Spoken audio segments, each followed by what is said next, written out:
नमस्कार दोस्तों।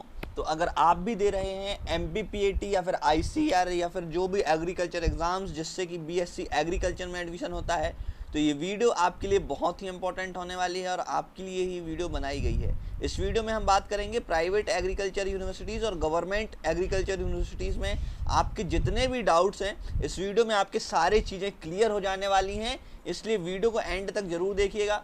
कुछ डाउट्स आपके मैं यहाँ पर बताने वाला हूँ जो कि आज इस वीडियो में क्लियर होंगे। सबसे पहले, क्या आईसीएआर से मान्यता प्राप्त क्या होता है और आईसीआर कौन सी एक क्या बिल्डिंग है, ठीक है। तो आईसीआर की बात हम इस वीडियो में क्लियर कर लेंगे। दूसरा, एग्रीकल्चर में प्राइवेट और गवर्नमेंट यूनिवर्सिटीज़ में कोई फ़र्क होता है क्या, इसकी भी हम चर्चा करेंगे। थर्ड और मोस्ट इम्पॉर्टेंट, हम अगर प्राइवेट एग्रीकल्चर यूनिवर्सिटी से अपनी ग्रेजुएशन करते हैं तो क्या फ़र्क पड़ेगा, और अगर हम गवर्नमेंट से फ़र्क करते हैं तो क्या फ़र्क पड़ेगा। एक प्राइवेट और एक गवर्नमेंट स्टूडेंट के बच्चों में क्या फ़र्क रहता है, इसकी भी हम चर्चा कर लेंगे इस वीडियो में, ठीक है। और फोर्थ, कि अगर मुझे प्राइवेट से ही करना है तो प्राइवेट कौन कौन सी ऐसी यूनिवर्सिटीज़ हैं जहां पर मैं एडमिशन ले सकता हूं ऑल ऑफ इंडिया, या फिर मध्य प्रदेश में भी हम जो मुख्य यूनिवर्सिटीज़ हैं जो प्राइवेट हैं वहां पर भी हम कुछ यूनिवर्सिटीज़ की बात करने वाले हैं। और फिफ्थ, हम बात करेंगे आपके ओवरऑल जो बीच बीच में जो डाउट्स आते हैं मुझे याद आते रहेंगे तो मैं आपको बताते रहूँगा। तो वीडियो बहुत ही इंपॉर्टेंट होने वाली है और बहुत ही इंटरेस्टिंग भी होने वाली है, इसलिए वीडियो को एंड तक जरूर देखिएगा। और कौन कौन सी एग्रीकल्चर यूनिवर्सिटीज़ आपकी एग्जिस्टेंस होती हैं मध्य प्रदेश में और इंडिया में, है ना, एग्जिस्ट करती हैं, वो भी हम बात करेंगे। पूरा स्ट्रक्चर आपके लिए बना कर लाया हूँ दोस्तों, इसलिए वीडियो को एक लाइक कर देना और अपने दोस्तों के साथ शेयर कर देना, ठीक है। तो चलिए वीडियो को शुरू करते हैं। अब यहाँ पर सबसे पहला आप देखो आईसीआर क्या होता है, इसको ही हम चर्चा कर लेते हैं। सबसे पहले शॉर्ट में बता देता हूँ, जिन बच्चों को पता है बहुत ही अच्छी बात है, जिनको नहीं पता वो भी समझें, और जिनको पता है वो 2 मिनट वेट करें या फिर 2 सेकेंड 10 सेकेंड आप आगे जा सकते हैं, तो आप आगे से वीडियो देख लीजिएगा, ठीक है। यहाँ पर हम देखते हैं role of ICR in agriculture education देखते हैं। आपको मैं बताना चाहता हूँ दोस्तों, जैसे कि आपका एक घर है, जैसे कि इस घर में आपके 3-4 व्यक्ति रहते हैं और इस घर को कौन लीड करता है, ये यहाँ का एक लीडर लीड करता है। देन यही लीडर आपका आईसीआर है, और ये जो सदस्य हैं ये आपकी एग्रीकल्चर यूनिवर्सिटीज़ हैं।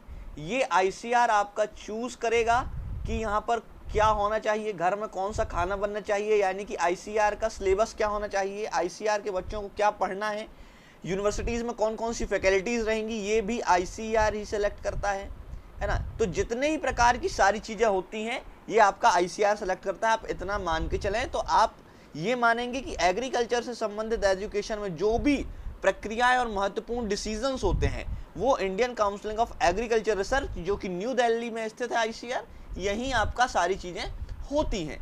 तो इस बात से आपको अब आई होप आप समझ गए होंगे, ठीक है। अब यहाँ पर नेक्स्ट हम बात कर लेते हैं, ये 2 पॉइंट्स जो दिए हैं ये भी ओवरऑल यही लिखा हुआ है इनमें भी, तो इनको आप पढ़ लीजिएगा। अब बात कर लेता हूँ दोस्तों टाइप्स ऑफ एग्रीकल्चर कॉलेजेस। आपने पहली 2 चीज़ें आपने देखी और सुनी है, पहला गवर्नमेंट, दूसरा प्राइवेट, लेकिन तीसरी भी होती है सेंट्रल एग्रीकल्चर यूनिवर्सिटीज, है ना। तो यहाँ पर देखो पहला सेंट्रल एग्रीकल्चर यूनिवर्सिटीज़, जो कि ऑल इंडिया में सिर्फ 3 ही हैं। एक तो आपका झांसी में है रानी लक्ष्मीबाई एग्रीकल्चर यूनिवर्सिटी, ये भी सेंट्रल यूनिवर्सिटी है, और 2 और हैं, ठीक है। तो ऐसे आपकी टोटल 3 एग्रीकल्चर यूनिवर्सिटीज़ हैं all India. Second, state universities रहती हैं, स्टेट एग्रीकल्चर यूनिवर्सिटीज़ रहती हैं, जो कि हर एक स्टेट की अलग अलग होती है। जैसे कि अगर मैं मध्य प्रदेश की बात करता हूँ तो यहाँ पर जवाहरलाल नेहरू कृषि विश्वविद्यालय है। दूसरी है आपकी RVSKV राजमाता विजयराजे सिंधिया कृषि विश्वविद्यालय। छत्तीसगढ़ की बात करता हूं तो दोस्तों यहाँ पर इंदिरा गांधी कृषि विश्वविद्यालय है। अगर राजस्थान की बात करूं और आपकी छत्तीसगढ़ और भी अदर उत्तराखंड वगैरह की अगर बात करता हूं तो सब जगह अपनी अपनी स्टेट एग्रीकल्चर यूनिवर्सिटीज़ रहती हैं, और वो स्टेट के लिए एक अलग से एग्ज़ाम भी कंडक्ट करवाती हैं। जैसे कि राजस्थान में जो एग्रीकल्चर यूनिवर्सिटीज़ हैं ये आपका जेट एग्ज़ाम कंडक्ट कराती हैं, है ना, JET, ठीक है। MP वाले मध्य प्रदेश प्री एग्रीकल्चर यानी कि PAT, CG में रहते हैं वो CGPAT, है ना। तो ये जितने सारे होते हैं, और बिहार में होता है ICAAE करके कुछ एग्ज़ाम होता है, बहुत बड़ा नाम है उसका बेसिकली।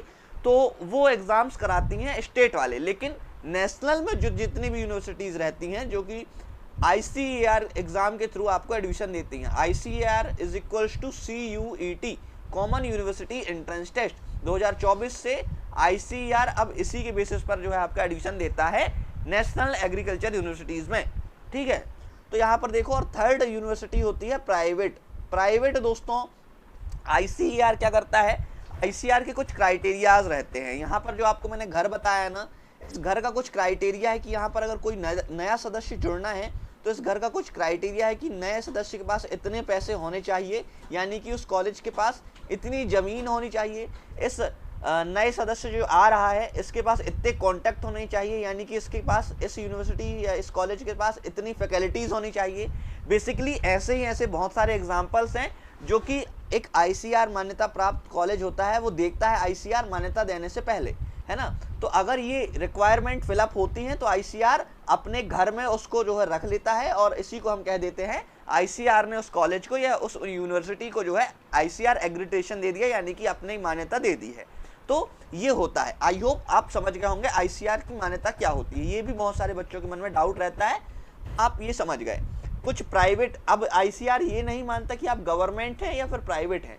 अगर गवर्नमेंट यूनिवर्सिटीज़ के पास भी उसके क्राइटेरिया नहीं फिलअप करते हैं तो वो उसको मान्यता नहीं देगा, लेकिन अगर प्राइवेट है और प्राइवेट उसकी मान्यता जो क्राइटेरिया को फिलअप कर रहा है तो उसको मान्यता दे देगा, यानी कि अप्रूवल दे देगा, उसको अपना एक्रेडिटेशन दे देगा। तो इस बात को ध्यान रखना है। यहाँ पर डजेंट मैटर कि यूनिवर्सिटी गवर्नमेंट है या प्राइवेट, बहुत सारी ऐसी गवर्नमेंट और छोटी यूनिवर्सिटीज़ हैं जिनको ICAR मान्यता प्राप्त नहीं है, लेकिन बहुत सारी प्राइवेट और बड़ी यूनिवर्सिटीज़ हैं जिनको ICAR की मान्यता प्राप्त है। जस्ट लाइक MP में एक यूनिवर्सिटी है AKS university, says university Bhopal, यहाँ पर जो है ICAR से मान्यता प्राप्त ये दोनों यूनिवर्सिटीज़ हैं, ठीक है। आई होप आप समझ गए होंगे आप। नेक्स्ट देखते हैं government university and private colleges या यूनिवर्सिटीज़ में क्या डिफरेंस होता है या फिर क्या अंतर होता है। अच्छा, मैं आपको बताऊंगा, आपको खुद ही डिसीजन लेना है कि आपको प्राइवेट में जाना है कि गवर्नमेंट में जाना है। मैं आपको पूरा डिटेल बता दूंगा, ठीक है। सबसे पहले अगर आप गवर्नमेंट में जाते हैं ना दोस्तों, तो आपको यहाँ पर फ़ी कम लगती है।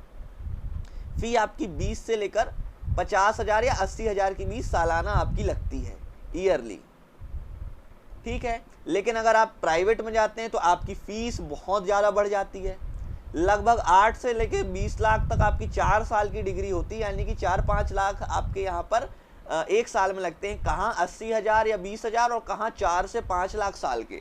तो ये फ़र्क हो जाता है, डिफरेंस हो जाता है ये, ठीक है। मैं ये नहीं कह रहा हूँ कि हर एक प्राइवेट यूनिवर्सिटी इतनी फ़ीस चार्ज करती है, लेकिन बहुत अच्छी एग्रीकल्चर यूनिवर्सिटीज़ जी हाँ बिल्कुल इतना ही चार्ज करती हैं। तो इस बात का भी आपको ध्यान रखना है प्राइवेट में एडमिशन लेने से पहले। और मैं आपको, मेरा अगर पर्सनल रिकमेंडेशन चाहिए तो मैं ये कहूँगा कि आप अगर गवर्नमेंट से ही करिए, और गवर्नमेंट से ऐसे गवर्नमेंट से करिए जो ICAR से मान्यता प्राप्त हो, या फिर बेसिकली आप वहाँ पर एंट्रेंस एग्ज़ाम देकर गए हों, है ना, तब वो बेटर रहेगा। नहीं तो कई कॉलेजेस या फिर एक्चुअली कई बहुत सी ऐसी जॉब्स भी रहती हैं जो कि ICAR से मान्यता प्राप्त से अगर आप कॉलेज डिग्री नहीं करते हो तो कभी कभी नहीं देती हैं, एलिजिबल नहीं करती हैं। लेकिन अब बेसिकली अब सभी जगह कॉलेज वाले, सभी कॉलेजेस वाले एलिजिबल हैं। जैसे कि AFO एक बहुत ही पॉपुलर लोगों के द्वारा बनाया गया है ये एग्ज़ाम, हालांकि मुझे पसंद नहीं है, लेकिन बहुत सारे बच्चे इसको प्रिपेयर करते हैं इसके लिए, ठीक है। एग्रीकल्चर फील्ड ऑफिसर बैंक में लगती है, IBPS AFO, है ना, IBPS AFO बैंक में बहुत ही ज़्यादा काम कराया जाता है। इसमें 8 से 20 घंटे तक दिन भर कराते रहते हैं काम, कोई मतलब नहीं है इस जॉब को कर, ठीक है। तो बेसिकली यहाँ पर इस जॉब में आपको कोई फ़र्क नहीं पड़ता कि आप प्राइवेट से आपने डिग्री की हो या फिर ICAR से मान्यता प्राप्त है या नहीं आपकी डिग्री, तो आप यहाँ पर इसके लिए फिलअप कर सकते हैं। लेकिन कुछ ऐसी जॉब्स भी हैं जो कि आपको एलिजिबल नहीं करती हैं। तो आई होप आप समझ गए होंगे, ठीक है। नेक्स्ट बढ़ते हैं टॉप गवर्नमेंट एग्रीकल्चर यूनिवर्सिटीज़ की है इंडिया में, ठीक है। पहला है IARI दिल्ली, जो कि पिछले बार से एडमिशन देना बंद कर चुकी है UG वालों को, डीम्ड यूनिवर्सिटी नहीं रही है, ठीक है। पंजाब वाली बहुत अच्छी है, तनऊ अपनी तमिलनाडु बहुत ही बेस्ट है, GB पंत बहुत ही बेस्ट है। एक और यूनिवर्सिटी है NG रंगा एग्रीकल्चर यूनिवर्सिटी, है ना, आंध्र प्रदेश, ये भी बहुत ही अच्छी है, गुंटूर में स्थित है ये, गुंटूर में, आंध्र प्रदेश में है। ठीक है, बहुत ही बढ़िया यूनिवर्सिटी है, आप एडमिशन ले सकते हो। ठीक है, अब बात कर लेता हूँ प्राइवेट की। तो प्राइवेट में आप जाओ, यहाँ पर है बहुत ही LPU अच्छी यूनिवर्सिटी है, MT यूनिवर्सिटी अच्छी है ना। ये आपकी यहाँ पर दो और हैं जो कि अच्छी यूनिवर्सिटीज़ हैं प्राइवेट में। मैं खैर प्राइवेट में आपको एडमिशन लेने को सजेस्ट नहीं करता हूँ, लेकिन अगर आप एग्ज़ाम नहीं निकाल पा रहे हैं या बेसिकली किसी कारण से आपका गवर्नमेंट में नहीं हुआ है, तो आप देन प्राइवेट में भी प्राइवेट की तरफ मूव कर सकते हैं। अब यहाँ पर देखो, मध्य प्रदेश में बेस्ट एग्रीकल्चर कॉलेजेस कौन कौन से हैं, प्राइवेट और गवर्नमेंट, हम दोनों बात करेंगे। ठीक है, तो देखो बढ़िया, हम बात कर लेते हैं। पहले हम प्राइवेट की बात कर लेता हूँ। प्राइवेट में आपका सेज, मैंने आपको पहले बताया था, एक और है AKS। सेज और AKS को ही मैं बात करूंगा, यहाँ पर जो बाकी है इनको आप कट कर दो। ठीक है, इनकी मैं बात नहीं कर सकता, लेकिन सेज और AKS जो सतना में है और सेज जो भोपाल में, अच्छी यूनिवर्सिटीज़ है प्राइवेट BSc एग्रीकल्चर के लिए। गवर्नमेंट की बात करता हूँ तो गवर्नमेंट में दो मध्य प्रदेश में एग्रीकल्चर यूनिवर्सिटीज़ हैं। पहला है JNKV यानी कि जवाहरलाल नेहरू कृषि विश्वविद्यालय जबलपुर स्थित है। दूसरा है RVSKV राजमाता विजयराजे सिंधिया कृषि विश्वविद्यालय ग्वालियर। यहाँ पर ये दोनों यूनिवर्सिटीज़ हैं। JNKV के अंतर्गत लगभग 13 सब कैंपस हैं और RVS के अंतर्गत लगभग 3 से 4 सब कैंपस इसके हो जाते हैं। यानी कि ये दोनों यूनिवर्सिटीज़ हैं और 13 इसके अंदर कॉलेजेस आते हैं, इसके अंदर 3 से 4 इसके अंदर कॉलेजेस आते हैं, है ना। और रही बात रिसर्च अपॉर्चुनिटीज़ की, तो बहुत अच्छा, अगर प्राइवेट एडमिशन लेते हो तो वहाँ पर भी रिसर्च होती है नेक्स्ट, और गवर्नमेंट में तो होती ही होती है ना। तो यहाँ पर देखो, अब बात कर लेता हूँ मिथ बस्टिंग की, यानी कि जो लोगों के मन में जो एक झूठ भरा हुआ है, ये आपको क्लियर कर देता हूँ। ठीक है, गवर्नमेंट यूनिवर्सिटीज़ हमेशा अच्छी नहीं होती, करेक्ट बात है ना, लेकिन प्राइवेट यूनिवर्सिटीज़ भी हमेशा बेकार नहीं होती। मैंने आपको एग्जांपल्स बताए, अच्छी यूनिवर्सिटीज़ हैं, गवर्नमेंट जो कॉलेजेस हैं, कई गवर्नमेंट एग्रीकल्चर के जो सब कैंपसेस हैं, उनसे भी अच्छा यहाँ का इंफ्रा है और अच्छी फैकल्टीज़ आपको यहाँ मिल जाती है प्राइवेट में। लेकिन गवर्नमेंट भी हमेशा अच्छी नहीं होती और प्राइवेट भी हमेशा बुरे नहीं होते, है ना। तो इस बात का आपको ध्यान रखना है। आपको अब कंपेयर कैसे करना है कि आपको जाना किस यूनिवर्सिटीज़ में है, प्राइवेट में या गवर्नमेंट में। तो आपको मैं सजेस्ट करूँगा बहुत ही अच्छी प्राइवेट में जाइएगा, नहीं तो मत जाइएगा। अगर आप बहुत अच्छा प्राइवेट में जा सकते हैं, अफोर्ड कर सकते हैं, आर्थिक स्थिति आपकी अच्छी है, फाइनेंशियल तरीके से आप बेटर हैं, तो ही आप प्राइवेट की तरफ रुख करिए, यानी कि मूव करिए और बहुत ही अच्छी प्राइवेट में पढ़िएगा। नहीं तो आपकी, अगर आप एक छोटे लो कॉलेजेस में आप प्राइवेट में पढ़ते हो तो आपके 4 साल इज इक्वल्स टू कचरा, कुछ नहीं बचने वाला है, 4 साल आपके गए समझो। और गवर्नमेंट में हो तो गवर्नमेंट से आपको कुछ ना कुछ सीखने को मिलेगा ही मिलेगा, ये आपको मेरी गारंटी है, आप भले लोएस्ट से लोएस्ट कॉलेज में चले जाए, है ना। तो इस बात का भी आपको ध्यान रखना है। अब यहाँ पर मैं एक फॉर्मूला लेकर आया हूँ, राइट चॉइस फॉर्मूला। आपको पता चल जाएगा कि आपको गवर्नमेंट में जाना है या फिर प्राइवेट में जाना है। इसको लीजिए, इसको आप देख लीजिए। पहला है, अगर आपको गवर्नमेंट जॉब टारगेट करनी है तो बिल्कुल आप गवर्नमेंट यूनिवर्सिटी या कॉलेज की तरफ ही जाएं। ठीक है, गवर्नमेंट यूनिवर्सिटीज़ की तरफ आप जा सकते हैं अगर आपको जो है प्राइवेट पढ़ना है। लेकिन अगर आपको स्टार्टअप करना है ना, स्टार्टअप करना है तो आप प्राइवेट की तरफ जा सकते हैं। यहाँ पर आपको इतनी ज़्यादा प्रेशर नहीं रहता है, आप अपने स्टार्टअप की तरफ ध्यान दे सकते हैं, बिजनेस की तरफ ध्यान दे सकते हैं, फोकस कर सकते हैं। देन अगर आपका स्टार्टअप एक ऐसा है जो कि BSc एग्रीकल्चर रिक्वायर करता है, रिक्वायरमेंट मांगता है, तो आप प्राइवेट से भी जो है BSc एग्रीकल्चर की डिग्री उठा सकते हैं, कोई दिक्कत नहीं है आपको, क्योंकि बिजनेस करना है, अब बिजनेस में लग रहा है वो डिग्री, तो आप प्राइवेट कर लीजिए। गवर्नमेंट के लिए कोई एग्जाम देने की जरूरत नहीं है। लेकिन आप थोड़ा एक्सपीरियंस गेन करना चाहते हैं, पॉपुलैरिटी चाहते हैं, अच्छा एनवायरनमेंट चाहते हैं, अच्छी लाइफ चाहते हैं, तो आप गवर्नमेंट की तरफ जा सकते हैं। ठीक है, always check ICAR approval and reviews essential. Always check करिए कोई भी यूनिवर्सिटी में एडमिशन लेने से पहले ICAR से मान्यता प्राप्त है या नहीं, है ना, और उसके रिव्यू भी आप ICAR के चेक कर लीजिए। देन ये आपको यहाँ पर समझ आ जाएगा। आई होप ये वीडियो आपको बहुत ही अच्छी लगी होगी, और अगर मैं कुछ यहाँ पर भूल गया हूँ, आई होप मैंने तो सारी चीज़ें यहाँ पर आपको क्लियर कर ही दी हैं, लेकिन फिर भी अगर मैं कुछ भूल गया हूँ तो आप कमेंट बॉक्स आपके लिए ओपन है, आप कमेंट कर सकते हैं। और मेरा नाम है समीर विश्वकर्मा और एग्री एम्पायर में आपको मैं हर एक चीज़ अपडेट देते रहता हूँ, इसलिए चैनल को सब्सक्राइब कर लेना और वीडियो को लाइक कर देना। और सबसे इम्पोर्टेंट, चैनल को शेयर भी कर दीजिएगा। जो दोस्त आपका MPPAT या फिर ICAR वगैरह जितने भी स्टेट एग्ज़ाम्स रहते हैं या नेशनल एग्ज़ाम्स रहते हैं या इंटरनेशनल एग्रीकल्चर एग्ज़ाम्स या फिर एंट्रेंस या फिर कॉम्पिटिटिव एग्ज़ाम किसी की प्रिपरेशन कर रहा है, चैनल को सब्सक्राइब करवा दीजिएगा क्योंकि उसको फ़ायदा ही मिलने वाला है। ठीक है, और एक और बात, डिस्क्रिप्शन बॉक्स में आपको टेलीग्राम और व्हाट्सअप ग्रुप दोनों की लिंक और इंस्टाग्राम तीनों की लिंक आपको मिल जाएगी। डिस्क्रिप्शन बॉक्स में मेरा व्हाट्सअप नंबर भी आपको और कॉलिंग नंबर भी मिल जाएगा।